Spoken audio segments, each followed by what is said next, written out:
오늘 하나님 말씀은 시편 23편입니다. 우리 주보에도 있고요.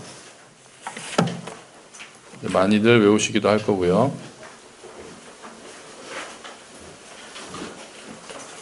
우리 같이 한번 읽어볼까요? 암송할까요?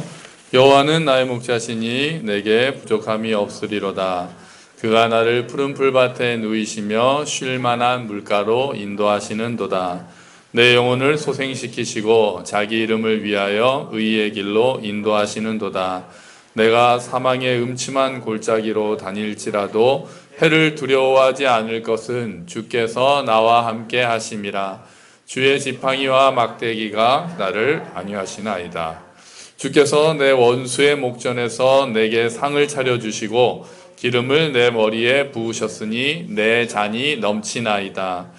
내 평생의 선하심과 인자하심이 반드시 나를 따르리니 내가 여호와의 집에 영원히 살리로다. 아멘. 할렐루야. 네, 예배 오신 여러분 주 이름으로 환영합니다. 너무 반갑고요. 이태원 때문에 또다시 좀 막 번지는 것 같아서 걱정도 좀 했습니다. 그런데 그저께인가요? 또 인천에 있는 교회에서 방역을 너무 잘해가지고 막 떴잖아요.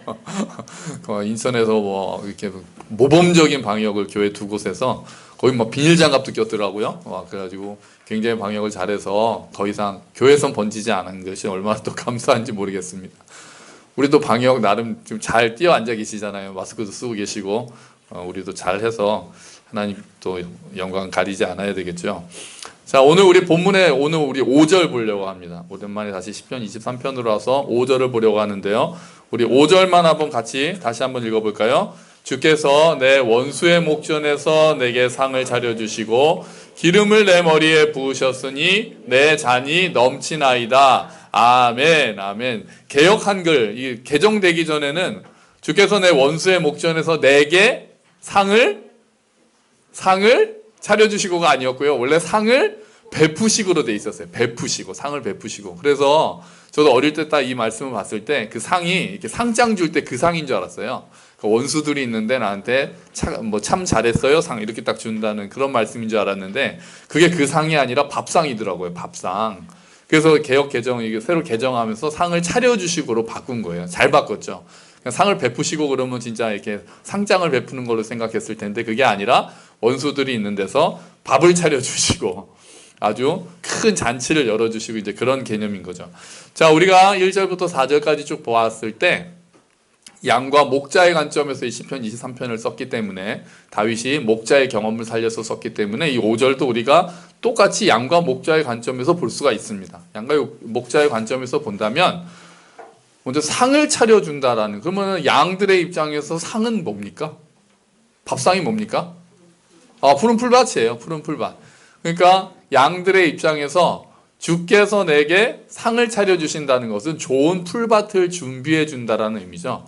그래서 양들이 그 풀밭을 본격적으로 뜯으러 이제 가기 전에, 여름이 돼서 뜯으러 가기 전에 목자는 겨울부터 그 풀밭을 다 미리미리 다 검색하고, 검색이 아니죠. 옛날에 검색이 아니죠.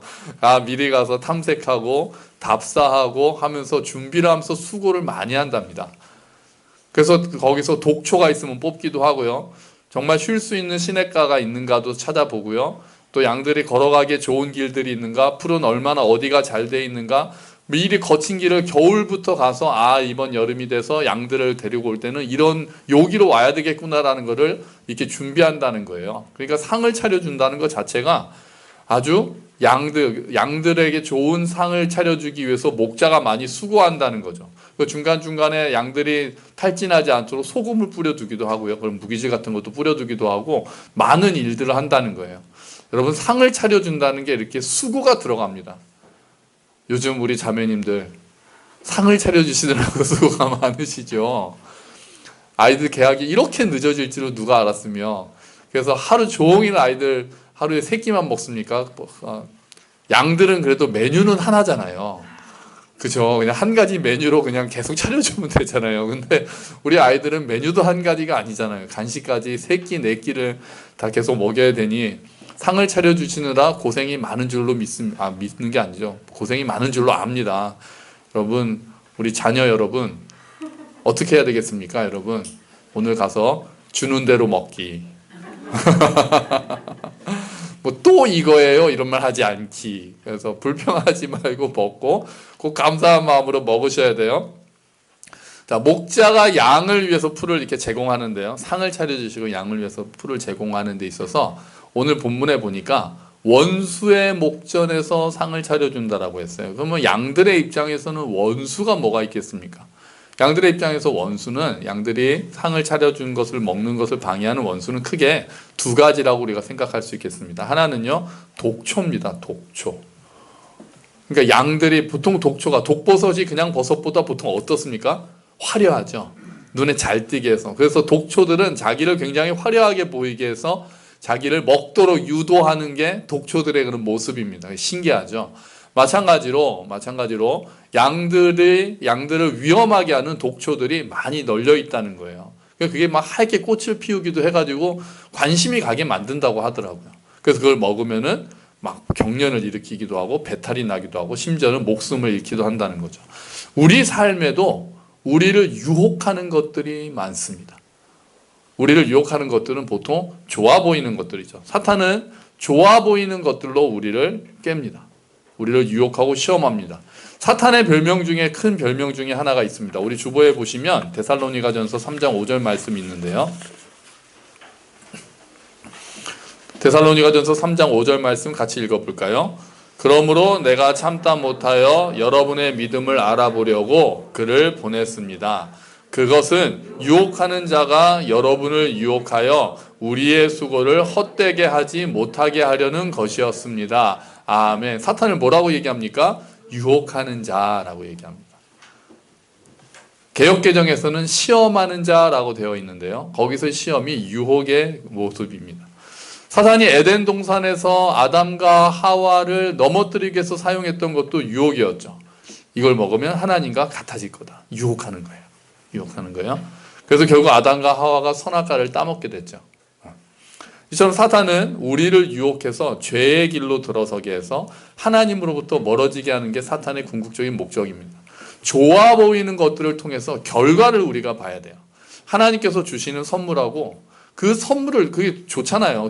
하나님께서 주신 선물이 좋잖아요. 근데 그 선물을 통해서도 그걸 이용해서조차 사탄은 우리를 언제나 유혹하려고 하는 거죠. 그걸 통해서 그 선물 때문에 우리가 하나님과 멀어진다면, 그 선물 때문에 우리가 하나님의 말씀을 묵상하는 일을 게을리하게 된다면, 그 선물 때문에 우리가 지체들과 오히려 갈라지게 된다면 그거는 사탄의 유혹의 도구가 된 거라고 볼 수 있어요. 마귀가 우리를 유혹하기 위해서 쓰는 3대 무기가 요한일서 2장 16절에 나와 있습니다. 우리 주보에 있는데요, 같이 한번 읽어보죠. 이 세상에는 악한 것들이 있습니다. 그것은 바로 우리 육신을 즐겁게 해주는 것, 우리 눈을 즐겁게 해주는 것, 우리들의 삶에 대해 자랑하는 것입니다. 이러한 것들은 아버지께로부터 나온 것이 아니라 세상으로부터 나온 것입니다. 아멘. 육신의 정욕, 안목의 정욕, 그리고 이생의 자랑이다. 이렇게 되어 있죠. 우리가 육체가 죄를 짓도록 유혹하고, 사탄이요, 육체를 즐겁게 하는 것들을 통해서 우리를 유혹하고, 우리의 눈을 즐겁게 하는 것을 통해서 우리를 유혹하고, 하나님을 자랑하고 따르기보다 나를 높이고 세상의 부와 명예를 따르게 하는 것, 우리들의 삶에 대해서 자랑하게 하는 것을 통해서 우리를 유혹하는 거죠. 아까 사탄이 선악과를 따먹으라고, 너는 이걸 먹으면 하나님처럼 될 거라고 얘기했을 때 그 얘기를 듣고 나서 하와가 선악과를 보니까 보암직도 하고 먹음직도 하고 지혜롭게 할 만큼 탐스럽기도 했다라고 성경은 이야기하고 있습니다. 이 세 가지 유혹이 다 들어온 거예요. 보기에도 좋은 것 같고 먹기도 좋은 것 같고 육신의 정욕과 안목의 정욕과 지혜롭게 할 만큼 탐스러웠다. 이생의 자랑이 그때 하와에게 그 세 가지 유혹이 선악과를 통해서 다 들어왔던 거죠. 유혹의 세 가지, 우리는 이런 것들을 조심해야 됩니다. 우리가 이것들을 통해서, 우리를 즐겁게 하는 것들을 통해서 우리가 더 하나님을 사랑하게 되고 이웃을 사랑하게 된다면 하나님께서 주신 좋은 선물이라고 할 수 있지만, 많은 것들은 우리를 더 게으르게 만들고 우리를 세상을 더 사랑하게 만들고 하나님 아버지의 뜻을 따르기보다 우리의 욕심을 채우기로 만드는 경우들이 많은 거죠. 그러면 이거는 사단의 유혹의 도구구나라고 우리가 분별할 수 있어야 되는 겁니다. 사단은 우리를 명백한 죄악의 길로 유혹하기도 하지만 교묘하게 우리를 유혹할 때가 있습니다. 사단이 예수님을 어떻게 유혹했습니까? 이 돌을 떡으로 만들어봐라. 성전에서 뛰어내려봐라. 사람들이 너를 받들 것이다. 그리고 나한테 절하면 세상을 주겠다.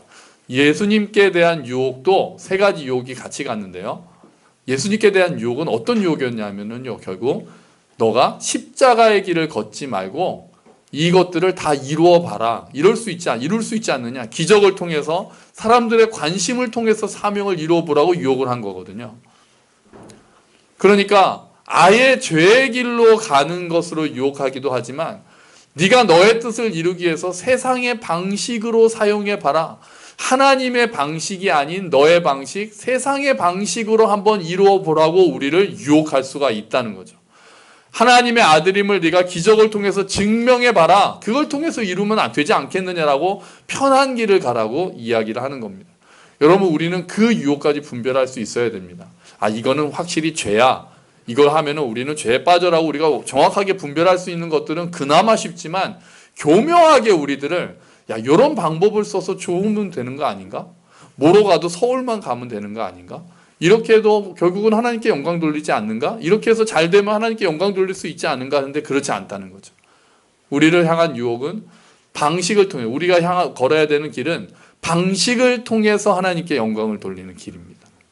과정을 통해서 하나님께 영광을 돌리는 길입니다. 결과만을 가지고 결국 이게 하나님께 영광이 되잖아요 라고 얘기하는 것이 아니라 그것을 이루기 위한 방식이 하나님이 기뻐하시는 방식인지, 그것을 따르는 그 길이 하나님께서 인정하시는 길인지까지도 우리가 생각해야 된다는 거죠.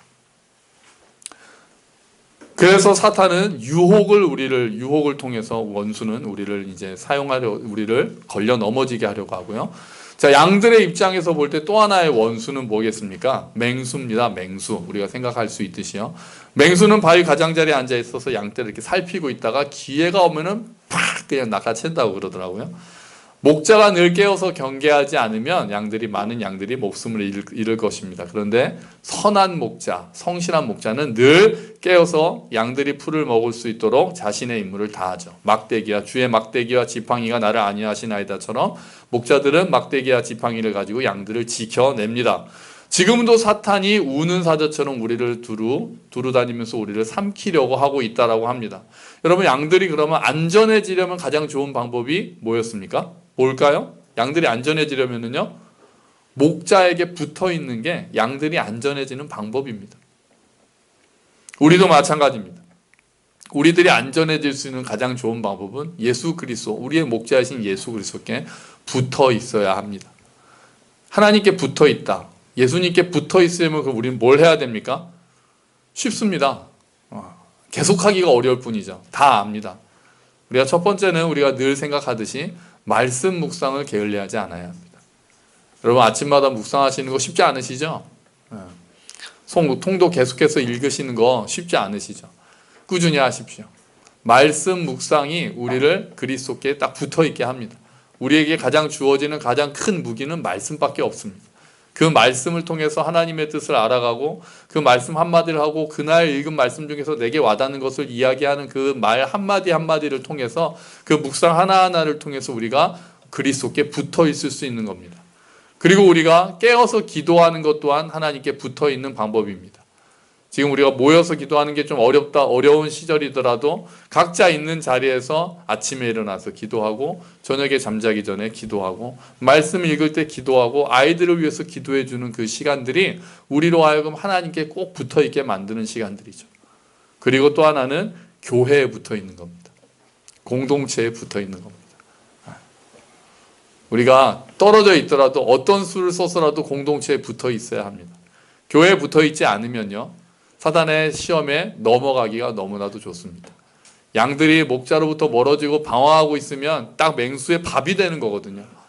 뒤에 쳐져 있으면 밥이 된다고요. 그래서 우리가 교회 공동체에 우리가 같이 모여 있고, 우리가 인터넷을 통해서든 또 뭐 줌이나 이런 온라인을 통해서든 그렇지 않은 모임을 통해서도 우리가 공동체가 서로를 책임지고 서로에게 관심을 가지고 격려하고 위로하는 것들이 있을 때 내가 하나님 앞에 붙어 있는 것이고, 그럴 때 우리가 안전할 수 있다는 겁니다. 여러분 이렇게 우리가 모여서 예배 드리는 게 참 좋습니다. 얼마나 감사한지 모릅니다. 물론 온라인으로도 다 뵙지만 그래도 또 글쎄요, 저도 옛날 사람인가요? 그래도 이렇게 얼굴을 직접 보고 예배를 드린다는 게 얼마나 좋은지 모르겠습니다. 앞에 딱 나와서 서 있는데 한 분씩 한 분씩 오시면 너무 반갑고 고맙고 막 그러거든요. 교제하면서 말씀 묵상도 나누면서 자매들 성경 통독 하거든요. 온라인으로 합니다. 6명 이렇게 모여가지고 하는데 그날 그냥 뭐 성경을 가르치고 이런 것도 아닙니다. 그냥 성경 말씀을 그냥 쭉 돌아가면서 읽고 그리고 나서 그날 말씀 중에서 내가 생각했던 말씀, 나에게 주신 말씀을 또 이렇게 나누는데 그 시간이 얼마나 또 풍성하고 감사한지요. 공동체에 우리가 붙어 있고 또 우리 중고등부 아이들도 온라인으로 성경 공부하거든요. 근데 중고등부 아이들은요, 온라인으로 해보니까요, 일단 특징이 이렇게 엄마들 할 때랑 아이들 할 때랑 이게 달라요. 아이들은 일단 말이 없습니다. 말이 없고 첫 번째는 말이 없는 게 아니고 첫 번째는요, 자기 얼굴을 꺼놓습니다. 온라인을 하면서 얼굴을 꺼놔요. 그래서 뭐 쑥스러운 것도 아닌데 왜 이렇게 얼굴을 꺼놓냐, 그래서 그냥요 그러고 얼굴을 다 꺼놓고, 두 번째가 말이 없어요. 얘기를 일부러 제가 막 말을 붙여야 됩니다. 또 어떻게 생각해? 라고 하면 아무도 말 안 합니다. 그래서 꼭 이름을 부르고, 찬영아 너 어떻게 생각해? 현우야 이거 너 어떻게 생각해? 이렇게 이름을 부르고 말을 해야, 얼굴도 꺼놨는데 말도 없으니까 애들이 들어와 있는지 나가 있는지도 모르겠어요. 그래가지고 뭐 민아나 지금 듣고 있지? 뭐 계속 중간중간에 확인해야 됩니다. 동아야 다음 네가 읽어야 돼. 지효야 어디 읽니? 그렇게 해야지 되더라고요. 그래도 그렇게 또 애들이 다 모인다는 게 또 얼마나 감사한지요. 10명 아이들이 온라인으로 모여가지고 책을 읽으면서 이야기를 하거든요. 그것만 해도 얼마나 고마운지 모르겠습니다. 우리가 공동체가 모이기 힘들다고 그냥 가만히 있으면 안 됩니다. 또 모이지 못하시는 분들도 어떻게 하면 우리가 모일 수 있을지 생각을 하고 다시 모임을 재개하거나 온라인을 통해서도 모이는 것들이 굉장히 많이 필요합니다. 자, 원수의 목전에서 상을 차려주신 다음에 기름을 내 머리에 부으셨다고 그러잖아요. 기름을 머리에 부으셨다고 하잖아요. 자, 양들의 머리에 목자가 기름을 발라줄 때가 있습니다. 그게 3가지 목적이 있다고 하더라고요. 그러니까 아주 다윗이 꼼꼼하게 그것들을 다 이야기를 하는 거예요. 첫 번째는요, 파리를 쫓기 위해서 그 양들의 코랑 머리에다 기름을 발라준답니다. 그 초파리가 양들 코에다 알을 낳는데요. 축축하잖아요. 해충인데 와가지고 알을 낳으면 그게 새끼가 아니라 뭐죠? 애벌레가 이렇게 나와가지고 코 속으로 들어가서 기생한대요. 그래서 막 염증을 일으키고 난리가 난다는 거예요. 그래가지고 그냥 그 양들을 괴롭힌다고 하더라고요. 그걸 방지하기 위해서 방충제처럼 코에다가 기름을 발라주기도 하고요. 또 병이 옮지 않도록, 온병 같은 거 옮지 않도록 이마에다 발라주기도 하고요. 그리고 상처가 났을 때는 상처를 치료하기 위해서 올리브유 같은 거를 상처에 발라준답니다. 그러니까 기름을 내 머리에 부으셨다라고, 기름을 내 머리에 바르셨다는 거는, 목자가 양의 머리에 기름을 바른다는 거는 세심하게 돌본다는 것을 보여주는 거죠. 우리 주님은 어떠십니까? 여러분, 주님께서도 우리를 세심하게 돌보십니다. 우리의 상처를 치유하십니다. 마음이 어지러운 상황 가운데 있을 때 말씀을 통해서 위로받은 경험이 있지 않으십니까? 이런 상황이 어떻게 해야 되지라고 하고 마음이 낙심될 때 설교 말씀을 통해서든 통독하든 읽던 말씀을 통해서든 묵상을 통해서든 그날 주시는 이 말씀은 오늘 나에게 주시는 말씀이구나, 그것을 통해서 위로받는 일들이 있지 않으십니까? 누구에게도 말 못하지 못한 상처들 하나님 앞에 나와서 막 쏟아놓을 때 하나님께서 주시는 위로와 평안을 경험한 적이 있지 않으십니까? 내가 다 알고 있다면 말씀하시는 하나님의 위로를 경험한 적이 있지 않으세요? 하나님께서는 우리가 하나님 앞에 다 모든 문제를 가지고 나오기를 원하십니다. 말씀 앞에 앉기를 원하세요. 그럴 때 하나님께서 그것을 사용하셔서 우리를 위로하시는 거예요. 공동체를 통해서 우리를 위로하시고, 말씀을 통해서 위로하시고, 기도할 때 우리의 마음을 위로하고 세심하게 돌보아 주십니다. 여러분, 주님 앞에 문제들을 가지고 나가서 그분의 세심한 돌보심과 위로를 경험하시는 저와 여러분이 되시기를 주의 이름으로 축원합니다. 되게 소망합니다. 자, 이렇게 양과 목자에서 관점에서 보는 방법이 있는데요. 우리가 이거를 다른 관점에서 한번 오늘 또 보려고 합니다. 말 그대로 잔치상으로 바꿔서 보는 거예요. 4절까지는 양과 목자의 관점이었다면 5절은 잔치상으로 보는 거예요. 자, 그러면 이 잔치의 주인공은 누가 될까요? 지금 주님께서 잔치를 베풀어 주셨다 그러면 이 잔치의 주인공이 누굴까요? 다윗이에요. 다윗. 다윗이 잔치의 주인공이에요. 하나님이 다윗을 위해서 잔치를 베풀어 주신 거예요. 상을 차려 주셨다는 게 그냥 조그만 밥상이 아니라 어마어마한 상을 차려 주신 거예요. 이제 길쭉한 상 있잖아요. 딱 이렇게 주인공 앞에 앉아 있으면 그냥 길게 그냥 온갖 그냥 음식이 쫙 깔려 있는 그런 상을 우리가 생각을 하는 거예요. 다윗에게 그런 상을 차려주신 거예요. 근데 더군다나 원수의 목전에서 차려주셨어요. 원수들이 노리고 있어요. 다윗의 원수들은 아직 다윗을 모함하고 음해하고 다윗을 어떻게 하면 넘어뜨릴까를 막 호시탐탐 노리고 있는데 그 앞에서 하나님은 그들 보란 듯이 다윗에게 잔치상을 확 베풀어 주신 거예요. 그러니까 다윗이 옳다, 다윗이 맞다, 나는 다윗 편이다라는 걸 하나님께서 보여주신다는 거예요. 또 이건 더 나아가서 다윗이 앞으로 승리할 것이다라는 것을 확실하게 보여주시는 게 원수의 목전에서 상을 차려주시는 겁니다. 아직은 그 승리가 확실하지 않아요. 아직은 원수들이 노리고 있어요. 하지만 다윗은 목자이신 하나님의 도우심을 통해서 반드시 승리할 것이라는 것을 확신하면서 이렇게 노래하고 있는 거예요. 지금 열리는 잔치는 이미 그 승리를 맛보면서 미리 축하하는 잔치가 되는 거죠. 여러분, 지금도 하나님께서는 우리에게 잔치를 베풀어 주십니다. 원수들이 우리를 여전히 노리고 있어요. 우리를 삼키려고 두루 다니고 있단 말이에요. 하지만 그 와중에서도 잔치를 베풀어 주세요. 원수와 잔치라는 두 가지를 우리가 다 생각을 해야 됩니다. 원수가 없어져야 잔치가 열리는 건 아니에요. 원수가 여전히 있지만 그럼에도 불구하고 하나님께서는 우리에게 잔치를 베풀어 주신다는 거죠. 물론 마지막 날에는 모든 악이 사라지고 원수가 아예 없는 상태에서 잔치가 열릴 겁니다. 모든 악은 다 하나님께서 멸하셔서 무저갱 속으로 집어넣으시고 그럴 때 정말 모든 만물들이, 모든 피조물들이 회복되고 하나님께 영광 돌리는 날이 올 겁니다. 그때 우리는 기쁨으로 하나님을 찬양하겠죠. 기쁨으로 그 잔치 자리에 참여하겠죠. 여러분, 우리가 먼저 최후의 승리는 우리 것이라는 소망을 가지시기를 바랍니다. 지금 넘어지더라도 일단은 우리가 최후의 승리는 항상 눈은 앞으로 있어야 돼요. 우리의 눈은 두 가지로 가야 돼요. 하나는 십자가에서 승리하신 예수님을 바라보는 거예요. 우리가 지금 힘들 때도 십자가에서 주께서 다 이루셨다라고 하신 말씀을 기억하고 미래는 다시 최후의 승리를 향해서 가 있는 거예요. 우리의 시선은 양쪽으로 간다고요. 과거를 향해서 예수님께서 이루신 일들을 보고 다음에 최후의 승리는 결국 우리 것이라는 소망으로 하루하루를 버티는 거예요. 하지만 그게 다가 아니죠. 최후의 승리만을 믿는 게 다가 아니에요. 하나님께서 지금 나에게 베풀어 주시는 은혜가 있다는 거예요. 지금 나에게 베풀어 주시는 잔치가 있다는 거예요. 이 땅에 아직 사탄의 권세가 남아있지만 이 땅에 이미 임한 하나님의 나라를 경험하는 것이 하나님의 뜻이에요. 하나님께서 우리가 이 땅에서도 하나님의 나라를 경험하시기를 원하는 거예요. 예배를 통해서 하나님께서 임하심을 경험해요. 교회를 통해서, 교제를 통해서 위로받고, 교회를 통해서 하나님이 살아계시구나, 공동체를 통해서 하나님이 지금 이들을 통해서 나를 위로하시구나, 말씀을 통해서 하나님이 살아계시구나라는 것들을 경험하고 우리의 기도가 응답되고, 이런 일들을 통해서 이 땅에 임한 하나님의 나라를 우리가 맛보아 알 수 있게 되는 겁니다. 그 자리에서 하나님은 다윗에게 어떤 일을 하십니까? 기름을 다윗의 머리에 부어주십니다. 기름을 다윗의 머리에 부어주신다는 것은 어떤 것을 의미하죠? 아주 귀한 손님의 머리에 기름을 붓는단 말이에요. 그래서 예수님께서도 이렇게 말씀하셨죠. 주보에 보시면, 누가복음 7장에 보시면 예수님께서 바리새인 시몬의 집에 갔을 때 어떤 여인이 와서 예수님 발에다가 향유를 붓습니다. 그랬더니 시몬이 이렇게 생각하죠. 저 여인은 죄가 많은 여인인데 왜 저러는데 말리질 않지? 라고 생각할 때 예수님께서 딱 이 말씀을 하시죠. 누가복음 7장 46절 말씀입니다. 같이 읽을게요.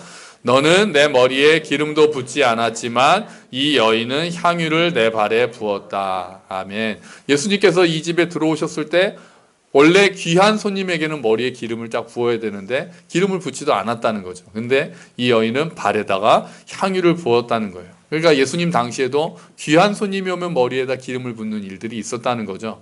머리에 기름을 붓는 것은 보통 종들이 하는 일이라고 합니다. 그런데 주께서 내 머리에 기름을 부으셨다는 것은 주인이 직접 머리에 기름을 부어주셨다는 거예요. 다윗의 머리에 하나님께서, 잔치의 주인 되시는 분이 손님인 다윗에게 주인공이라고 머리에다 기름을 부어주셨다는 거예요. 그만큼 다윗을 어떻게 보시는 거예요? 존귀한 손님이라고 여기시는 거예요. 다윗을 존귀하게 보시는 거예요. 머리에 기름을 직접 부으셨다는 거는. 하나님께서는 우리 머리에도 기름을 부어주실 줄로 믿습니다. 하나님께서 우리를 존귀하게 보세요. 하나님은 우리를 뭐라고 부르십니까? 주보해 봅시다. 베드로전서 2장 9절 말씀이요. 그러나 너희는 택하신 족속이요 왕같은 제사장들이요 거룩한 나라요 그의 소유가 된 백성이니 아멘. 우리는 하나님이 택하신 백성들입니다. 우리는 왕같은 제사장들입니다. 우리는 하나님의 거룩한 나라입니다. 하나님의 소유가 된 백성입니다. 다른 사람들이 어떻게 볼지라도, 세상이 우리를 어떻게 볼지라도 상관없이 하나님은 너는 내 것이다. 너는 존귀한 자다. 너는 나의 형상을 따라 지으심을 받은 자다. 너는 내가 너를 위해서 내 아들 예수를 내줄 정도로 존귀한 자다. 그렇게 말씀하고 계시는 거예요.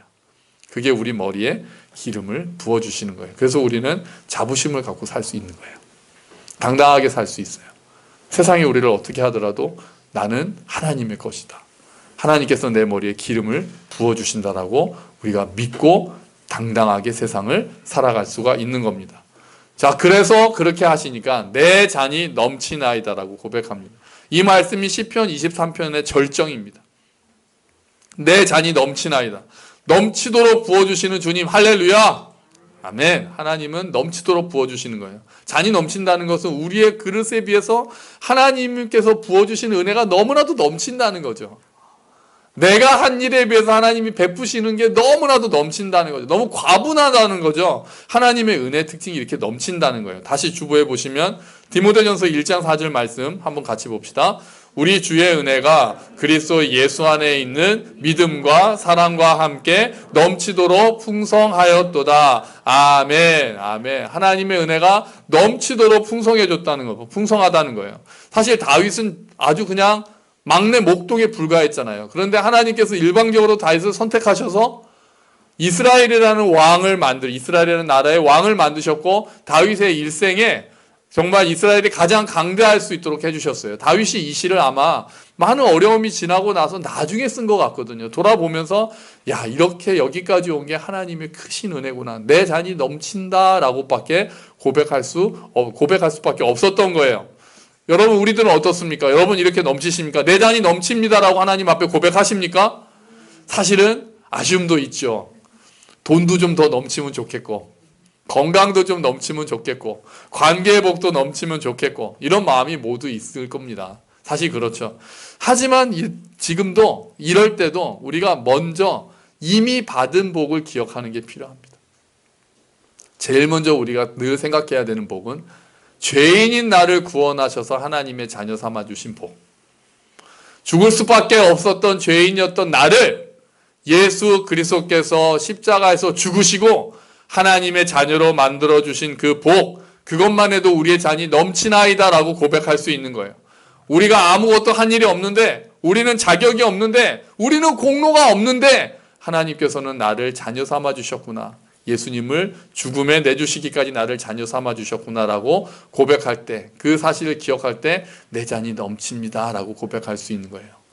또 하나는요, 내게 부족함이 없으리라는 말씀을 보았을 때 우리가 살펴봤듯이 자족하는 마음을 가질 때 내 잔이 넘칩니다라고 고백할 수 있습니다.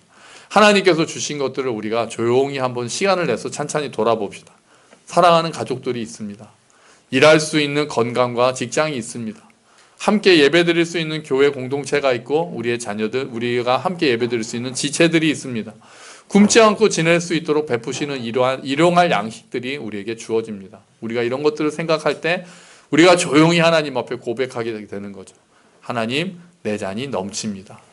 내가 여기까지 온 것이 주의 은혜고, 부족한 거 있지만, 솔직히 말씀드려서 하나님 더 제가 원하는 것도 있지만, 여기까지 하나님께서 나의 필요한 것들을 채우시고 나를 인도하셨음을 믿습니다. 감사합니다. 주님, 내 잔이 넘칩니다라고 우리가 고백할 수 있게 되는 겁니다. 한 가지 더, 우리에게 더 풍성하게 하시려는 하나님의 뜻이 우리 주보에 있습니다. 마태복음 6장 33절 말씀인데요. 같이 읽어볼까요? 그런즉 너희는 먼저 그의 나라와 그의 의를 구하라. 그리하면 이 모든 것을 너희에게 더하시리라. 아멘. 무엇을 입을까 무엇을 먹을까 걱정하지 말고, 하나님께서 말씀하시는 것, 예수님께서 말씀하시는 것은 먼저 그의 나라와 그의 의를 구할 때 필요한 것들, 네가 걱정하고 있는 것들을 더해 주시겠다라고 약속하시는 거죠. 이게 그리스도인들이 사는 방식인 거죠.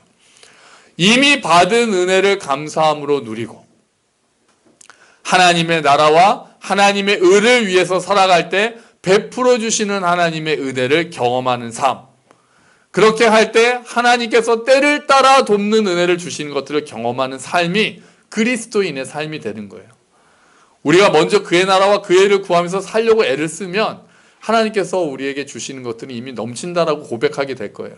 내 욕심이 줄어들고 하나님의 뜻이 더 커진다면. 그렇죠?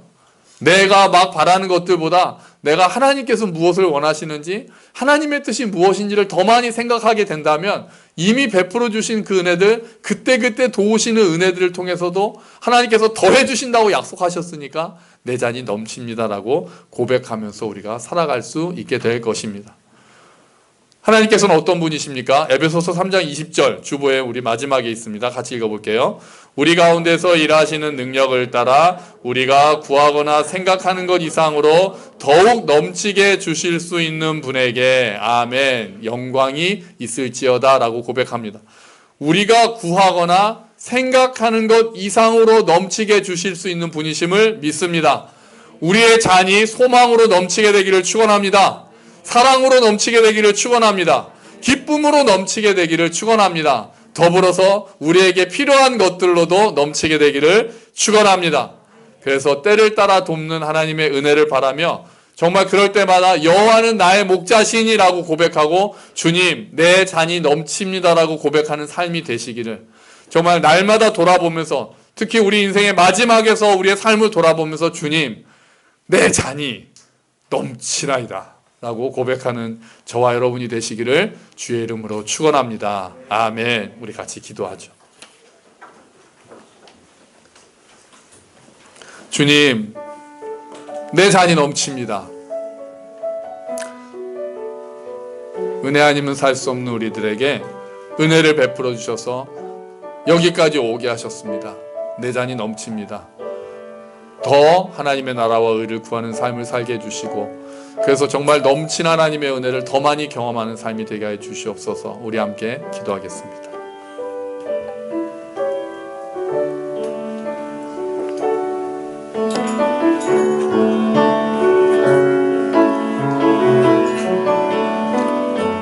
아버지,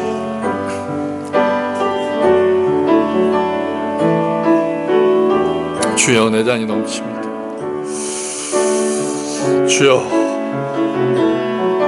감사합니다.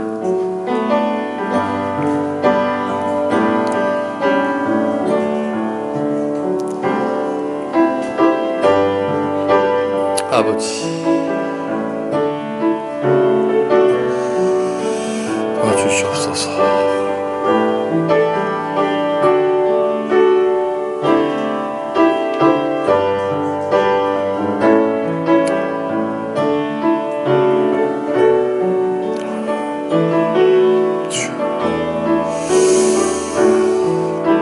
주님 생수 주셨습니다. 우리의 몸이 우리의 잔이 소망으로 기쁨으로 사랑으로 넘치게 해주시고 하나님께서 주셔서 베풀어 주시는 그 은혜들로 넘치게 하시고 정말 우리가 그 잔을 높이 들고 하나님께 영광을 돌리며 주여 내 잔이 넘치나이다 라고 고백하는 우리의 삶이 되게 해 주시옵소서. 주님 감사합니다. 아멘. 주님, 우리의 잔이 넘칩니다. 내 잔이 넘치나이다. 주님, 주님께서 베풀어 주신 은혜로 우리가 살아있음을 고백합니다. 내 욕심만으로 생각하면 우리의 잔은 늘 비어있는 것 같고 불평할 것들이 많지만